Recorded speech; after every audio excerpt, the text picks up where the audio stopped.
Sister Rain ay sporo na sa pagbubukas po ng mga patotoo. The highest praise, glory, and honor to our loving Savior, Jesus Christ, and double honor to our beloved parents in the Lord.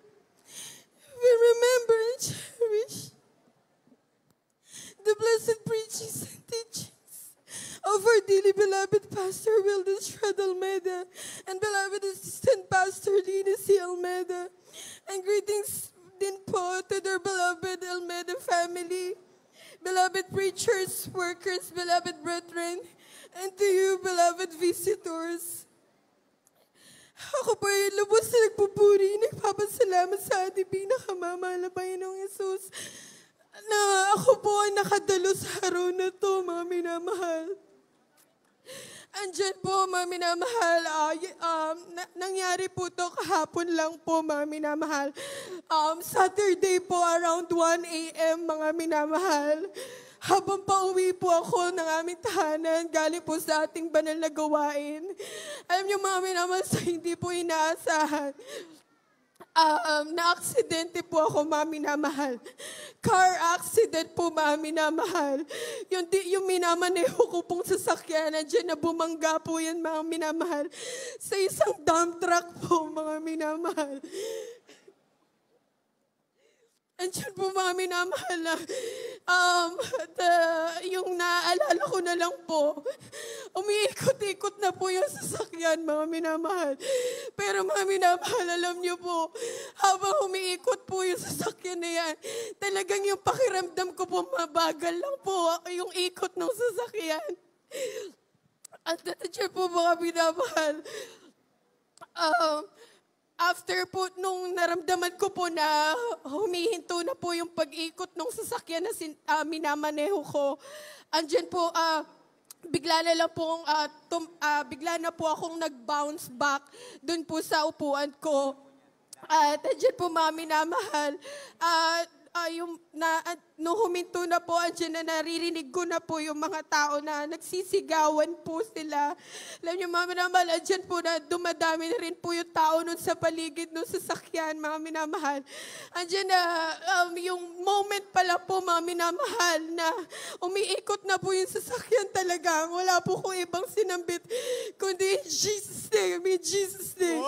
Alam niyo, mga minamahal, pag ito po na sasakyan na yan, talagang wala po kong ibang bukang bibig, kundi in Jesus' name, in Jesus' name.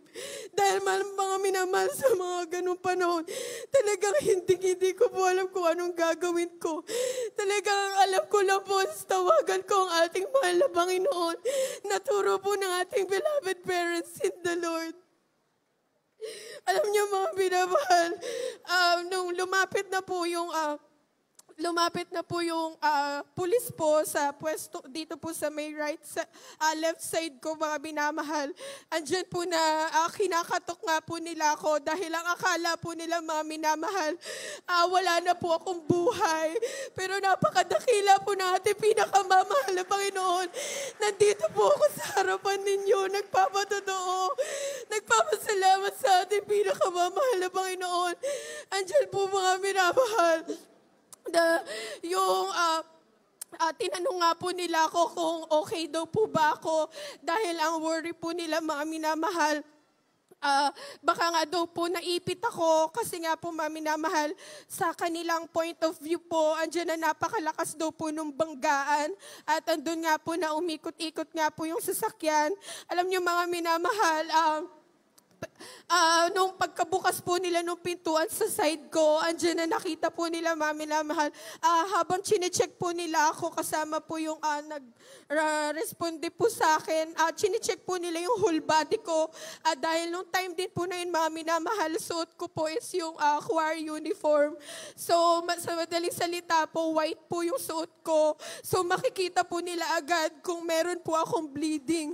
Alam niyo, mga minamahal, grabe yung pagpapala po ng mahal na Panginoon. Wala pong dumugo sa akin, mga minamahal. Andyan, mga minamahal, ang tanging sugat lang po na natamo ko is yung sa eyeglasses ko po dahil sa pagkakabounce ko. Pero other than that po, mga minamahal ni Isa, wala pong sugat sa aking buong katawan. Labis ko po pinasasalamatan sa ating pinakamamahal na Panginoon Jesus, mga minamahal. At hindi lang po doon, mga minamahal.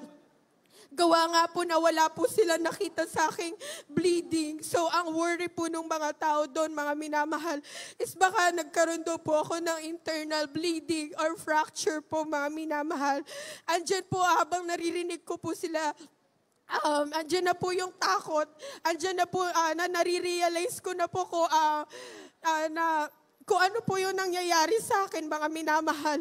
Andyan po na, dinala nga po ako sa ospital para mapacheck po kung ano po yung kalagayan ko, mga minamahal.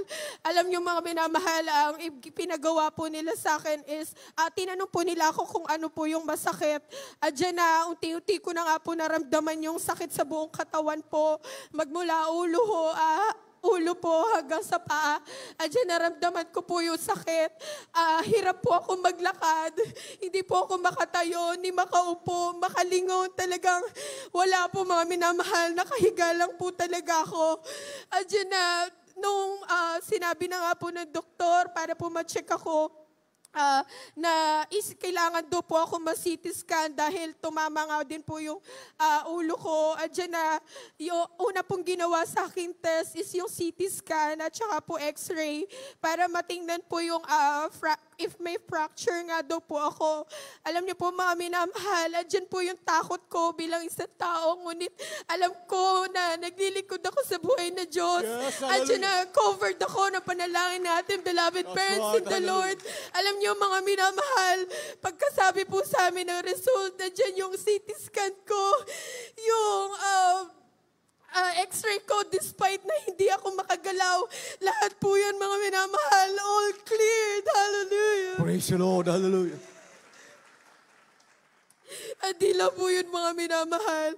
Paglapit po sa akin ng doktor, tinanong po ako kung, dahil clear na nga po yung CT scan at yung x-ray ko, dyan na tinanong po ako ng doktor kung may iba pa daw po bang masakit sa akin. At dyan na binanggit ko po na masakit din po yung sa lower part po ng stomach ko. So, mga minamahal, inisip po nila baka dun po ako may bleeding. So, mga minamahal, kailangan po ulit mag-undergo ng ultrasound po para ma-check po nila. Alam niyo, mga minamahal, during the ultrasound po talagang andyan po yung panalangin ko sa ating pinakamamahal na Panginoon na muli siya maghimala, mga minamahal, na walang makikita na anuman dun sa aking ultrasound. Alam niyo, mga minamahal, medyo matagal po yung naging paghihintay namin dun sa result ng ultrasound. Andyan po yung kaba ko, pero andyan po nananalangin ako sa ating pinakamamahal na Panginoong Hesus.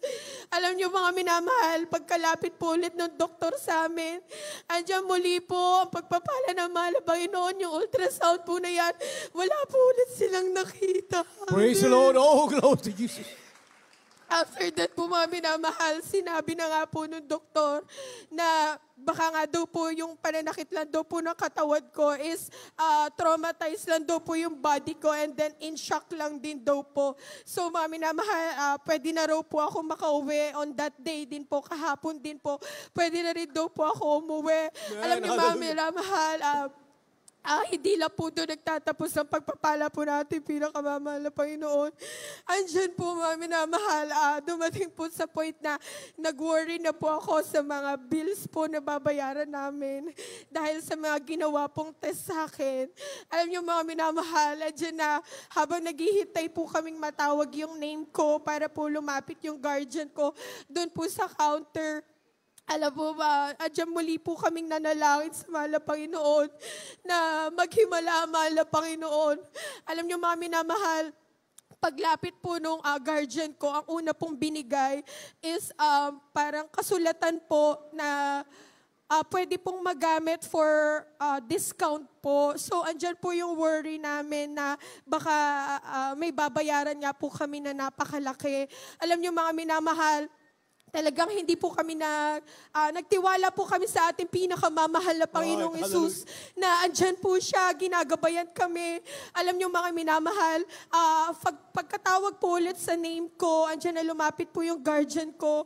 At andyan po mga minamahal, ang inabot lang po sa kanya mga minamahal, instead na bills po ang ibibigay sa kanya. Alam niyo mga minamahal, ang binigay po sa kanya is exit permit po.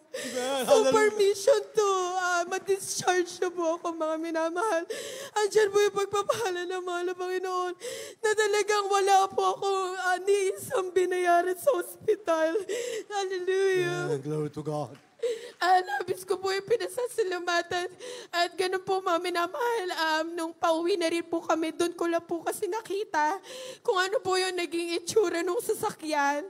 So, mga minamahal, habang pauwi po kami, andyan na grabe po yung iyak ko, pagpapasalamat sa ating pinakamamahal na Panginoon, kung gano'n niya po ako pinag-ingatan, mga minamahal. Dahil sa ganong klaseng aksidente po, talagang ang nagiging resulta lang po nun is total wreck ng sasakyan. Possible po ang mga driver or sakay nun patay or major injury, pero ni isa po dun. Wala po akong tinamo. Amen. Oh, glory to Alam ko po God. pinasasalamatan. Diyos. Sa Hallelujah. ating pinakamamahal na Panginoon. Ganon din po mga minamahal yung sasakyan. Napakalakas po nung impact sa sasakyan namin. Pero kung makikita nyo mga minamahal, hindi umabot yung tama sa pintuan ng driver's seat. Ni yung gulong hindi natanggal. Ni yung windshield walang basag, walang gasgas. Nalabis ko po pinasasalamatan sa mahal na Panginoon. Nandiyan po na pinagkalooban niya ako ng pangalawang buhay upang patuloy kong papurihan ang kanyang pangalan. Hallelujah. At ganoon din po mga minamahal. Maraming salamat po sa ating pinakamamahal na Panginoon. Sa lahat po ng pagpaprovide niya sa aming mga pangangailangan, sa aking family po, sa tuwing kami nagkakaroon ng karamdaman, andyan po ang kagalingan na pinagkakaloob na ating pinakamamahal na Panginoon. Andyan mga minamahal, labis ko po pinasasalamatan na patuloy po kami pinangahawakan. Ginagamit ng ating pinakamamahal na Panginoon sa kanyang banal na ubasan. Magmula po na kami mga bata hanggang sa mga oras na to, patuloy niya po kami pinangpapala, pinangahawakan. At hanggang dito na lang po lahat ng papuri. Pasasalamat ay tayo sa ating pinakamamahal na Panginoon Hesus po lamang. Hallelujah.